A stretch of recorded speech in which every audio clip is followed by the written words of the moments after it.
My next guest is in the co-main event of UFC 274 when she defends her title against Carla Esparza. The second time she'll be fighting Esparza.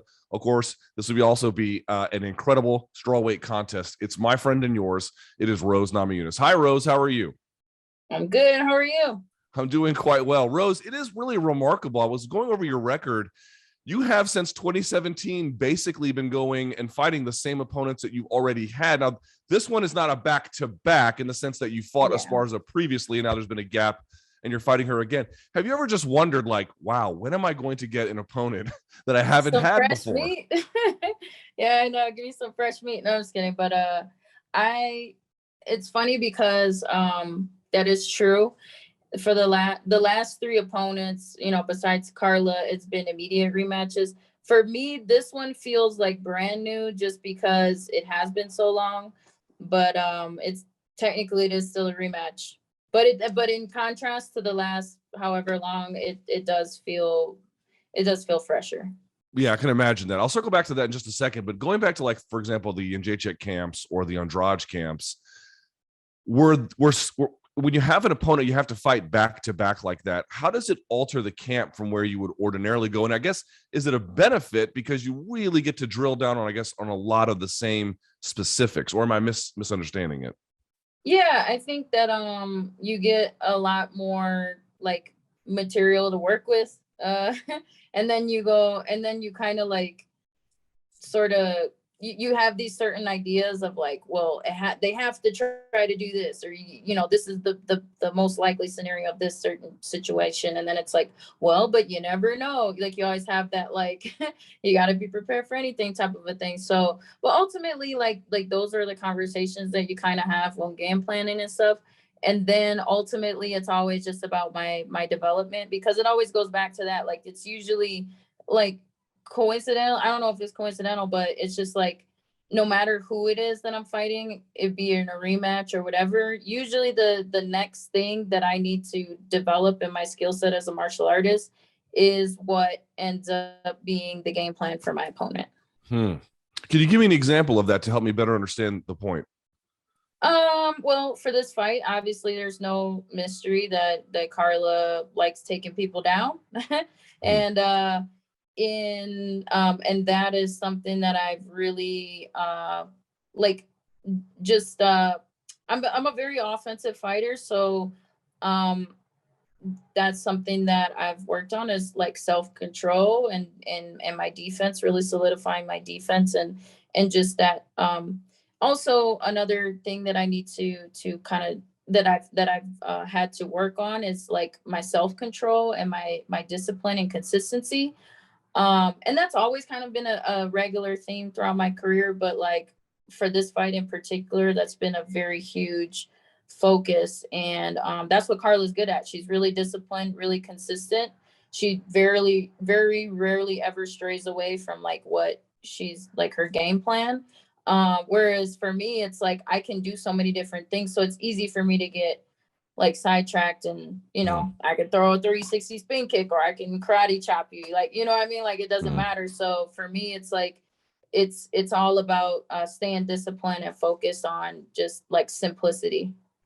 What would you say was the biggest thing you got out of the entire Jacek camps back to back, and then the fights, and then also the Andrade ones? When those were over, when you look back on it, what were like maybe the single biggest things you got from those experiences? Well, with Joanna, I would say I got, even though I've been in a 5-round fight before then, the rematch with her, I felt like that was like the real first kind of war that I had, as far which you kind of maybe categorize as like, okay, I kind of had to weather a little bit of damage. And then with Andrade, I mean, that was just a complete total like stripping away of like any innocence, as far as like, I mean, I got slammed on my neck, and then I got my nose broken in the second fight. So but I was so like, the first fight was so different from the second fight, as far as like, yeah, like I had sustained, I didn't really actually sustain any damage, even though I got like KO'd, but my actually the neck problems that I had went away after getting slammed in my neck, which is kind of weird. It was sort of a miracle for me, but I came out of that fight unscathed, basically. Whereas the second fight, totally different. I had zero quit in me. I was ready to die in there. I didn't care about my face being busted up or anything. Even though it hurt, it was like, I came out of that fight like victorious, but I was damaged. And so, but actually it was also a blessing in disguise too, because I ended up getting my deviated septum fixed. And that was something that was bothering me for like 7 years. I had like, my septum was like pushed up into my nose, and it was really hard for me to breathe. I had sinus problems for so long. And so having that fixed is like a game changer for me. And yeah, so it's just kind of weird. I mean, there was a lot of weird takeaways, but I just know that it was all kind of, you know, part of God's plan, and you know, purposeful. So I guess with the deviated septum being fixed, you no longer snore as bad. Is that the idea? Yeah, I can breathe, man. I'm like, I can, my endurance is so much better. My recovery, Really? you know, I'll race anybody in the UFC. Let's go. That's interesting. And then the neck problem, I'm curious, did a doctor ever look at the neck and be like, yeah, you're better, but like what would explain how the slam did it? I'd be curious. That's actually, I never thought about actually getting it checked out like afterward, but before I had a fracture in my C6, and then I also had a spinal stenosis, and it would like make my arm feel weak sometimes, like just lifting up my arm. It would I would get these terrible headaches and stuff. And you know, sometimes if I'm wrestling a lot or grappling, like maybe my neck will get a little bit sore, but that's just like muscles. Like it's not like this like terrible headache. Like I used to have to like put my head in the ice bath like backwards just because like my headaches would be so bad. And that was leading up to the first fight with her. But afterward, I experienced none of those symptoms anymore. And I'm like, so I should probably see if I still have those problems. That's crazy. I'd never even heard that, but I'm glad to hear that you're in better condition, no matter how crazy the circumstances. All right. Yeah. So talking about Carla Esparza, we know that the first fight and then the second fight, as you indicated, are going to be very different, right? This is not back-to-back, even if it is the same opponent. Yeah. Without giving away too much, though, how would you identify this fight being so different? What stands out to you about why this one will look perhaps quite unlike the first one? Well, I mean, I don't have hair anymore. No, I'm just kidding. I will be, well, one, I'll be the champion, you know, so I'm gonna go in there and I'm gonna be like, even though she has like on paper maybe more fights than me, I don't even know what our records are, but I feel as though I have the more depth to the experiences, as far as like just being on the bigger stages, dealing with the media, having that pressure on me. I mean, I don't know what she has to go through. I can't walk in her shoes, but I do know that there's a total difference between preparing for a 5-round fight and a 3-round fight, especially you know, main eventing or co-main eventing on really big cards, on some of the biggest cards that and most memorable cards. So I think that's probably the hugest difference as far as like the first fight. And no, take it like the first fight that we had was a big deal as far as like just it being this historical, you know, first strawweight championship title fight. So like, you know, she had that experience, but I mean, but the experience that I had going into that, as opposed to her experience, I mean, it's totally different now. You know, what's interesting is Jędrzejczyk and Andrade, they're dangerous, but in not entirely dissimilar ways, but in pretty dissimilar ways, right? They have very unique skill sets, and Carla has her own unique skill set relative to them. And I don't mean to suggest she's not dangerous. I take her as she earned this opportunity and she is quite dangerous. But I guess my point would be, would you agree that relative to Jędrzejczyk and then relative to Andrade, as dangerous as she might be, her game is somewhat more conventional?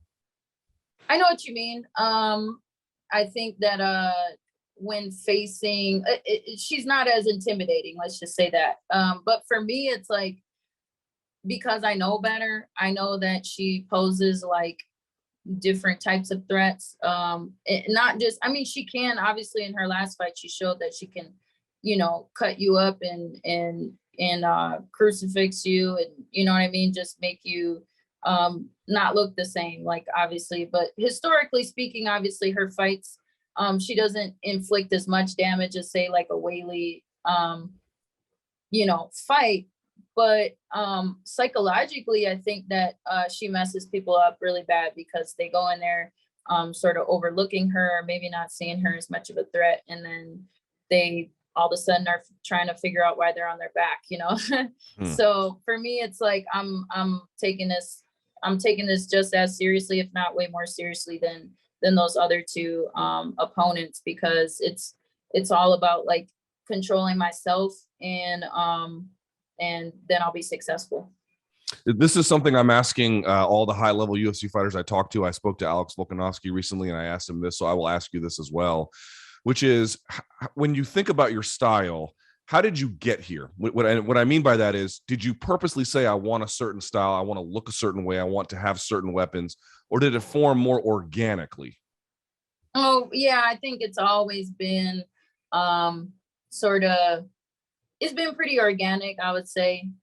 There's been, I've had to, I just been kind of like, I think a lot of fighters, I would say, we're all just kind of figuring shit out on the fly as far as like, there's no rule book to like this. The sport is still evolving, and still, you know, new things are coming up all the time. So I think that just with my Taekwondo background, it sort of evolved, and then along the way, this journey, I've come across just I've crossed paths with so many different people that has like sort of just, it's like making gumbo, you know what I mean? It's just like you just kind of make it as you go along, and you just kind of add new flavors to it. And so this is kind of what I came up with. It's like yeah, so there's a certain structure to how, like, I know this works for my style, I know this works for my body type, and then it's just like kind of trial and error, and like adding things as we go along. When you think about it, if someone had never seen you fight and they wanted you to describe how you fight to them, what would you say? I would say that, you know, my game plan is pretty much the same every time. It's punch them in their face, take their back, and choke them out. And it, however that manifests, it manifests in many different ways. Kind of like a jazz song, like, you know, you have this is the song, but at each time you play the jazz song, it's a little bit different, because, you know, you feel different that day. So you might improv and add a little different note, but ultimately the structure of the song is the same: punch their face, take their back, and choke them out. The back is like, obviously it's an important position, right? Because it's one of the few positions where you have total asymmetry, right? You have control, Yeah. they have next to nothing. Is that why you went for it, or did it just going for the back early in training was successful, you kept doing it? I mean, I guess what I'm trying to get is, how intentional was designing getting to the back and choking them out a part of what you were doing? Yeah, it's a good question. I think that whole strategy, well, just getting the back in general, this is, I think, what I realized along the way was, even though I have phenomenal striking, and I've been blessed to be around so many great strikers, I've realized as a martial artist, you have to have really good jujitsu, because jujitsu makes fights, it does two things. It either gets you out of really tough situations, and helps you survive, or it makes the fight a lot easier. You know what I mean? And so you can have the best striking ever, but somebody can just take your punch, and maybe you just can't take them out. You know what I mean? So having that choke, having that, and I feel like rear naked choke too, having that back position, I feel like that's the ultimate way to dominate somebody, because you had to have made so many mistakes before then. You know what I mean? Like, you ultimately controlled them, and that's just the ultimate checkmate, in my opinion, is taking their back and choking them out. You know what I mean? Because a lot of the time, go ahead. Yeah, go ahead. Oh no, I was just saying that, like, the last thing I'll say is that in order to take somebody's back, you either have to be really, really masterful, or you get somebody in that position to where they give you your back and they kind of gave up. So that's one of the two things. You're either really good, or you made that person, you broke their will. Yeah, there's a famous video from Half Gracie black belt Kurt Osiander. I don't know if you heard of him, but he has there was a video like, how do you get out of a triangle? And his first point is, let me explain something to you. If you're locked in a triangle, you fucked up a long time ago. Yeah. So, sort of the Yeah. point you raise.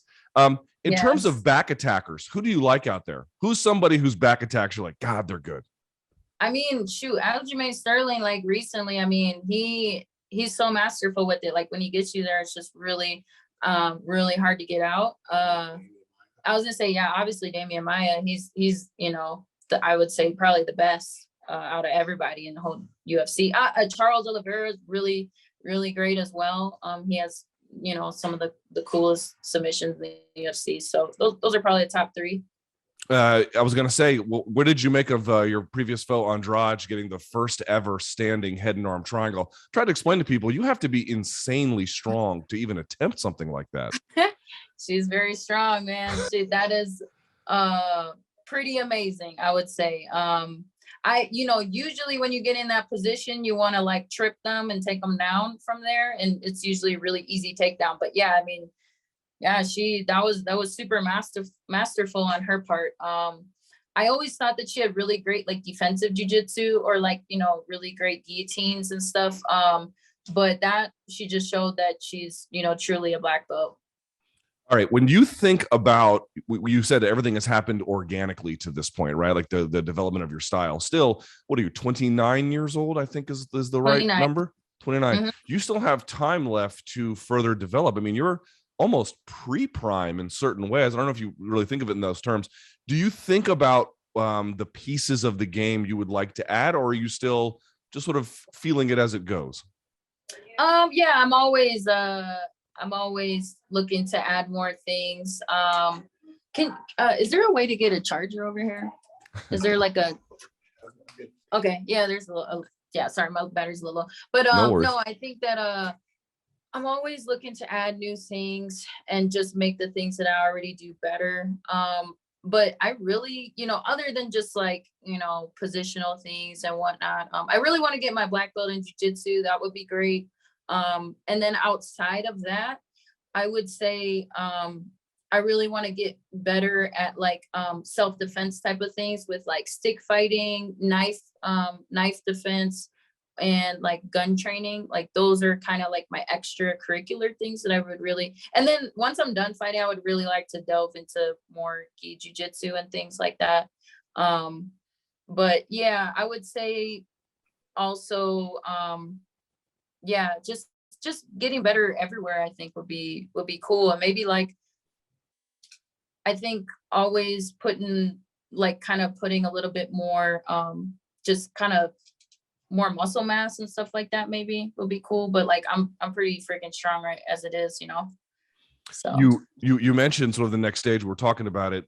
People always talk about 5-year plans, no matter what career you're in, business, fighting, whatever.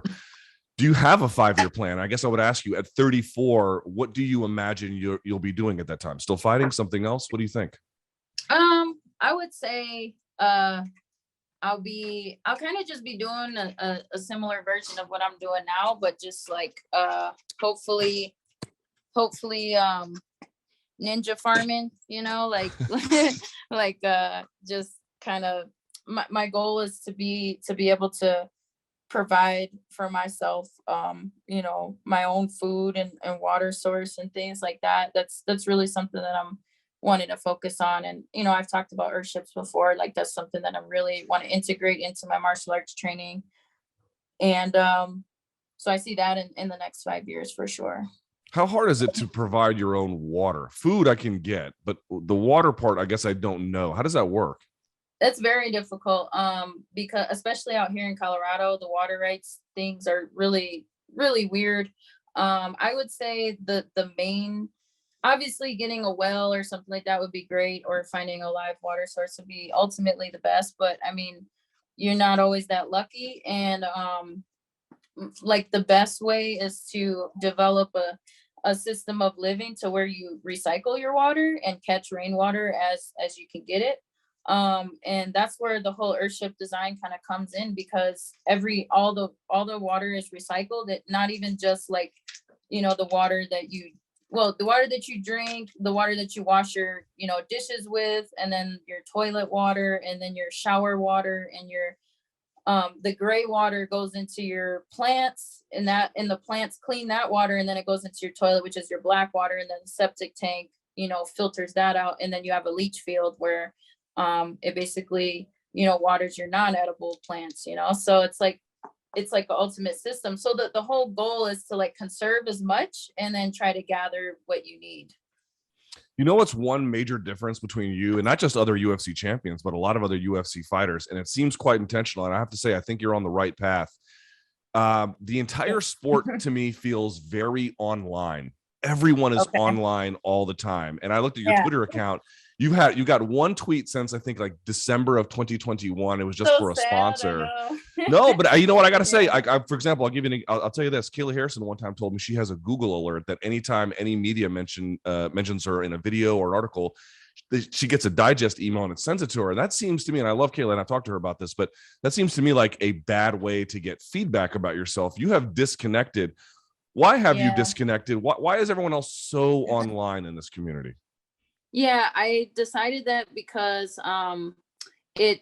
sometimes it's just like having that sense of control over yourself, like because you feel like just the impulse to like, you feel the pressure to do that, and like I don't like that. I feel like even though there is like lots of positive things that come from social media and things like just opportunities or connecting with certain people or connecting with your fans, sometimes when you feel that like you feel like like you just start posting things that aren't really like true to yourself because you feel like you have to, and I never want to feel like that. And then I also want to really be careful about reading what people say about me, because it's like they don't walk in my shoes, they don't know me, so like they're really going off of assumptions and things that have nothing, they don't know me, so it really does me no good to put that into my head. So those are the main reasons. But I would, I do recognize that it is good to be online present, but yeah, it doesn't really make me happy. Yeah. I can totally understand. Well, champ, we really appreciate your time. We cannot wait for UFC 274 co-main event taking on Carla Esparza. It is a new fight, same opponent, but we're excited for it just the same. Thank you for your time. Can't wait to see it. Thank you so much.